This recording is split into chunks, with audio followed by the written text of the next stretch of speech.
Dans le Talmud Berachot, à la page 5a, Rava a dit « Quiconque voit des souffrances s'abattre sur lui doit examiner ses actions afin de les réparer et de faire tchouva.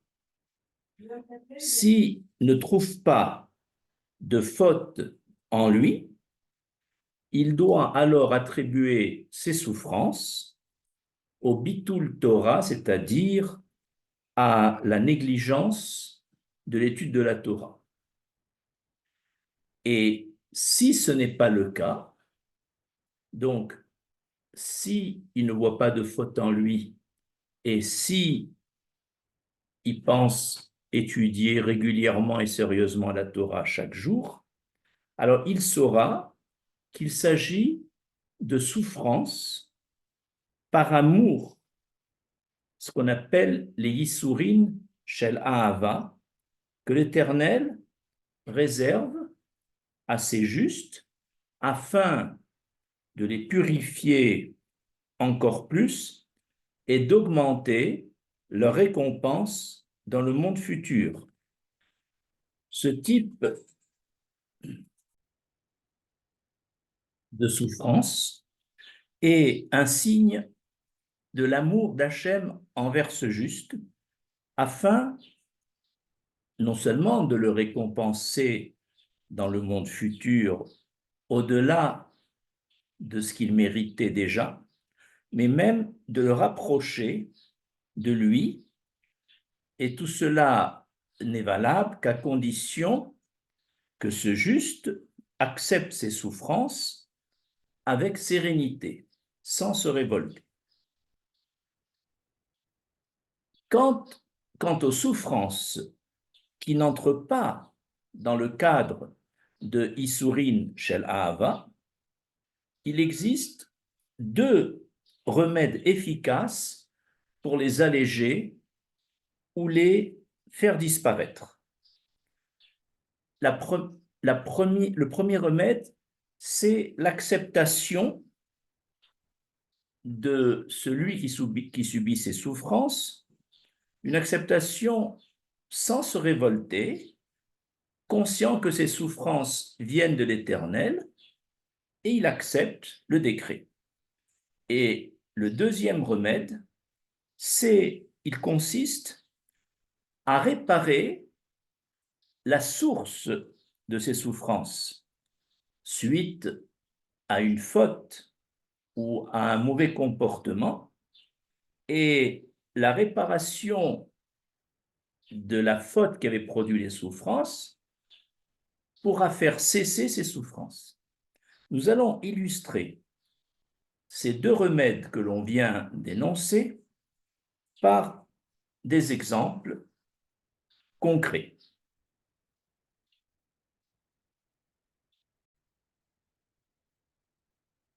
Le premier remède, c'est donc que l'acceptation des souffrances peut éliminer les souffrances prévues. Le commentateur Orach Chaim énonce un grand principe. Sama des Issouré qui boulait, c'est-à-dire le remède aux souffrances, c'est l'acceptation de ces souffrances. C'est-à-dire que quiconque accepte avec sérénité, sans se révolter, sans rechigner, les souffrances qu'il subit, sachant qu'elles viennent d'un décret de l'Éternel, ces personnes-là, que la souffrance soit d'ordre de santé ou d'un autre ordre, comme par exemple les souffrances de l'exil, ces personnes qui savent que cette souffrance est un décret du roi des rois et qui ne cherchent pas à s'en défaire, eh bien, ces personnes-là, ces souffrances, ils ne les auront pas, ou alors, s'ils ont ces souffrances, elles seront allégées ou les quitteront. Et le roi Chaim a illustré ce principe en s'appuyant sur un verset de la paracha Vaïgash, c'est au chapitre 46, versets 6 et 7, le verset dit Vayarakov, pardon, Vayavohu, Mitzraïma, Yarakov, Vechol, Zaro, Ito. Arrivèrent en Égypte, Yarakov et tous ses descendants avec lui. Et le verset continue, Banav ubne Banav, Ito. Benotav ubne Benotav, Vechol, Zaro, Evi, Ito, Mitzraïma. C'est-à-dire que ses fils et ses petits-fils sont venus avec lui, avec Yarakov, et ses filles et ses petites-filles et tout le reste de sa descendance, Evi Ito, il les a amenés avec lui, Mitzraïma, en Égypte. Ce verset suscite une question, dit le Rachaim. Après avoir dit au début que toute la descendance a mis pied en Égypte avec Yarakov, alors pourquoi ensuite, après avoir dit toute la descendance, distinguer les fils et petits-fils d'un côté et les filles et les petites-filles et le reste de la descendance de l'autre? Puisqu'on a dit toute la descendance, c'était pas nécessaire d'écrire les fils et petits-fils et les filles et petites-filles. Et deuxième question qu'on peut se poser, pourquoi pour les fils et petits-fils, il est écrit Ito avec lui, alors que pour les petites filles, les filles et petites filles, et le reste de la descendance, il est écrit Evi Ito. Il les a amenés avec lui. Il y a une différence de langage. Et le Rachaïm en déduit, c'est parce qu'il faut faire le distinguo entre les deux groupes. Au début, on annonce que tout le monde est arrivé en Égypte, les 70 personnes de la famille de Yarakov. Mais il y a deux groupes, à savoir, les fils et petits-fils sont venus avec lui, Ito, avec lui, c'est-à-dire de leur propre volonté, sans rechigner, tout en sachant qu'ils allaient vers l'exil, mais ils l'ont accepté parce que ce décret d'exil, ils étaient conscients que ça venait du roi des rois et il fallait passer par là. Donc, ils ont accepté les souffrances de l'exil d'avance, avec sérénité et de leur propre volonté. Par contre, les filles et petites filles et les autres membres des descendants de Yarakov ne voulaient pas partir en Égypte, ne voulaient pas partir en exil pour ne pas souffrir. Et donc, c'est pour ça qu'il a écrit Evi Ito. Il les a amenés avec lui, c'est-à-dire il les a forcés à partir. Et parce que ces personnes ne voulaient pas partir. Et donc, il y a une différence entre les deux groupes. Et quelle a été la conséquence? C'est que tant qu'un des fils de Yarakov ou un des petits-fils de Yarakov était en vie, il n'y a pas eu de servitude. Donc tous ceux qui sont partis avec volonté, Ito avec Yarakov, sans rechigner, en acceptant les souffrances de l'exil, n'ont finalement pas subi les souffrances de cet exil.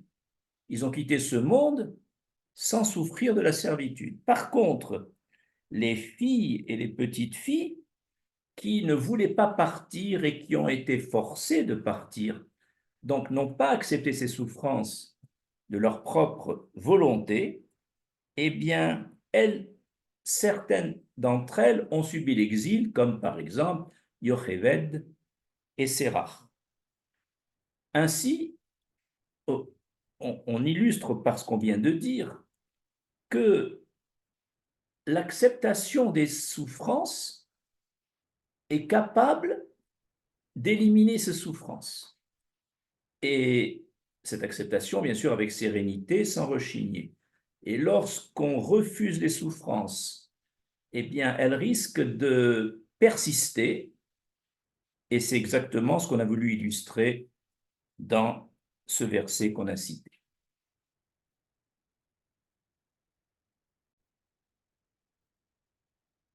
Deuxièmement, le second remède aux souffrances.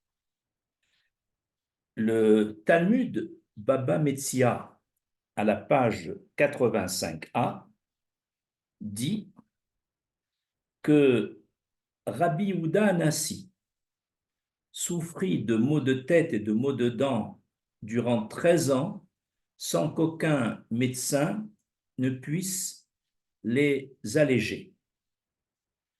Les souffrances de Rabbi lui vinrent à la suite d'une attitude, et ces souffrances au bout de 13 ans cessèrent à la suite d'une autre attitude réparatrice. Et le Talmud poursuit. Il arriva qu'un veau se détacha de son troupeau, et alors que ce troupeau était amené à l'abattoir, et ce veau vint se cacher et bêler dans le pan du vêtement de Rabbi Yehuda Hanassi pour lui demander sa protection. Il ne voulait pas aller à l'abattoir.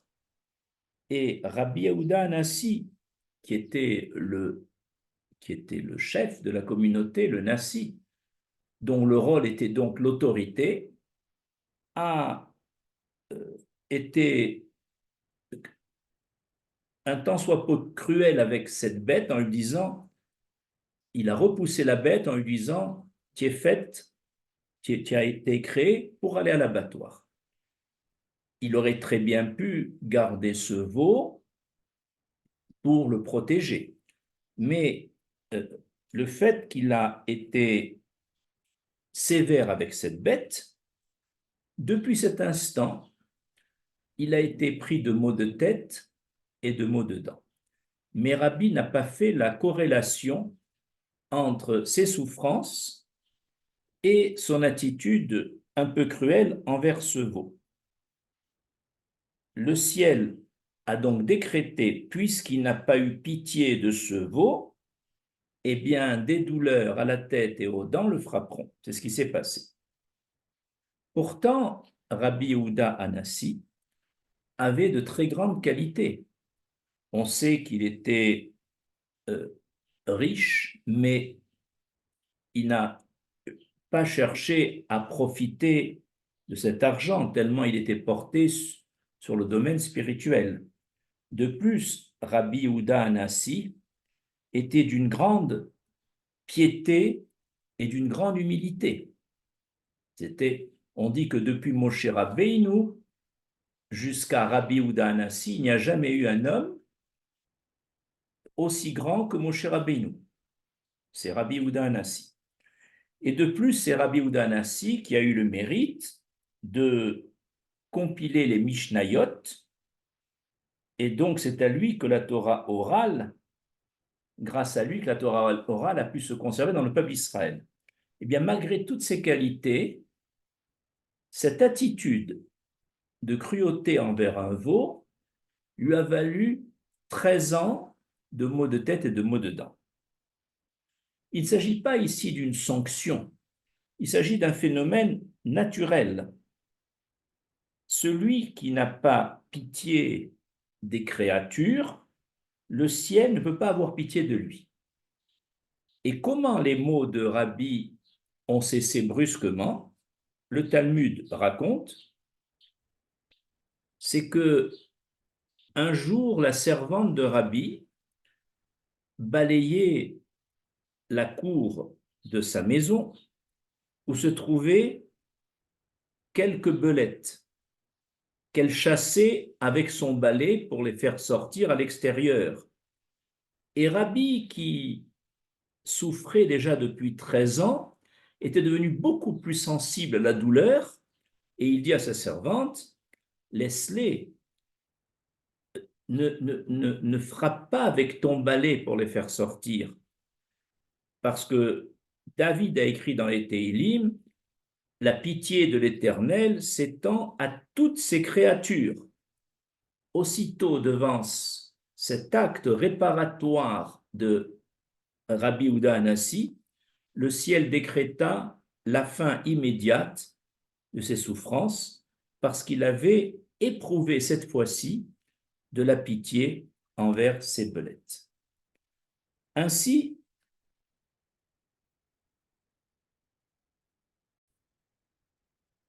la source des souffrances de Rabbi, c'est-à-dire le manque de compassion envers ce veau, a été réparée et aussitôt les souffrances ont cessé.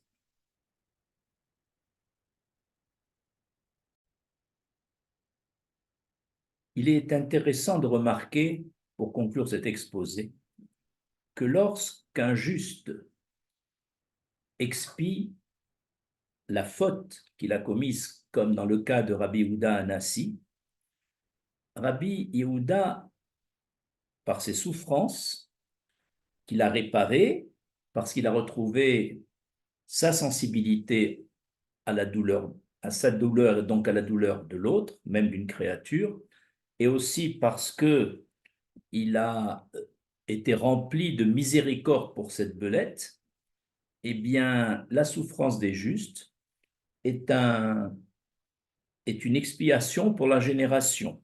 C'est pourquoi, dans la génération de Rabbi Houda Anassi, Mida Keneged Mida, mesure pour mesure par rapport à leur Nassi, il a pu faire bénéficier le monde de la miséricorde divine, puisque lui-même a retrouvé le côté miséricordieux envers cette belette, il a fait bénéficier le monde de cette Midat Arachamim, de la miséricorde, qui a effacé la Midat Adin, la sévérité qui régnait jusque-là. Je vous remercie.